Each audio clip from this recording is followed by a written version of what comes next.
Ethiopia is one of the most underrated travel destinations in the world. It has it all. Some of the best food in the world, overly friendly and hospitable people, a booming capital, diverse natural landscapes, and more UNESCO World Heritage Sites than any country in Africa.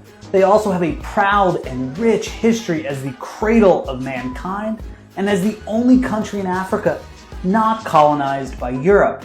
And do you like coffee? Well, they invented it and continue to perfect it to this day.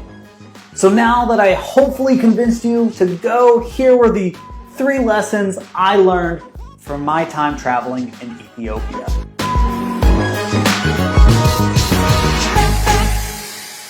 Number 1, every person in the world is actually your cousin, so treat them accordingly.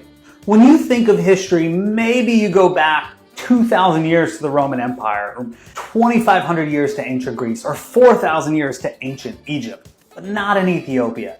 Ethiopia is home to human remains that are over 4 million years old. It's the cradle of mankind, and seeing Lucy, or her great-great-great-grandmother Artie, made me think about my family tree from a much deeper perspective. I realized in that moment that we're all technically related. We don't have to have the same shades of skin, speak the same language, worship the same God, or eat with the same utensils. We are a family living under one giant roof, and we should be in this together. Ethiopia is also a great reminder of this, as its historical roots run deep to their original source. Christianity in Ethiopia dates back to the apostles. Islam in Ethiopia dates back to Muhammad's first followers that were fleeing persecution, and Judaism has been practiced there since the 4th century BC. And here's the most inspiring part of this second Jerusalem in Africa. These religions have a history of peaceful coexistence for centuries. They seem to have always understood the lesson I learned, that we are all one big family, even if it's a dysfunctional one. Number 2, always revisit and challenge your long-held beliefs and perceptions. When most people in the West think of Ethiopia, a specific image comes to mind.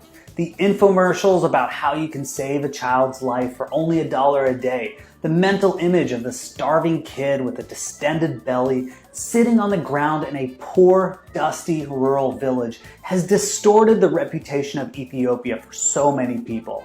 And when a place is no longer front and center in the news, we often stop thinking about it. And that last memory stays with us unchanged for many years. Many people around the world don't think of Ethiopia as a thriving cultural, economic, and diplomatic hub in Africa with the fastest growing economy in the entire world. And that's a shame. I've seen this kind of outdated ignorance for so many places. People still think Pablo Escobar and cocaine dominate life in Colombia, that crime and kidnappings are rampant in Mexico City, or that protests fill the streets of Cairo to this day. It's a good reminder to always revisit and challenge your long-held beliefs and to approach them with genuine curiosity and humility. I've learned that admitting that I don't know something is a much more effective and interesting way to start a conversation than trying to pretend I know what I'm talking about. Number 3, you show how much you care about people by the level of hospitality you show them.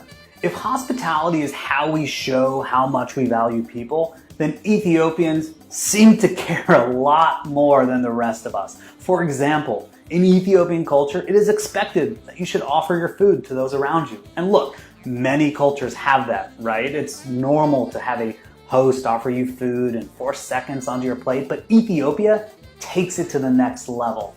People will actually put food directly into your mouth and physically feed you with their hands. And at restaurants, you'll often overhear locals offering food to the stranger sitting to the table next to them if they are served first, saying the popular phrase "inibla," which means "let's eat." Ethiopians also have traditional coffee rituals that can take up to 2 hours. There just seems like there is such a thoughtful and intentional commitment to make people feel welcomed and loved. Oh, and speaking of coffee, it was actually discovered in Ethiopia. Legend has it that a goat herder saw that his goats had excessive amounts of energy after eating the beans from a specific plant. He brought the plant to the local priests, and they immediately threw it into the fire, stating that anything that changed your state of mind like that must be from the devil. But then the fire started roasting the coffee beans, and that cafe aroma we know today started to fill the air. The priests quickly changed their tone and stated that anything that smelled that good must be of God. So thank you, Mr. Goat Herder of Ethiopia. My mornings would be way less enjoyable if it wasn't for you.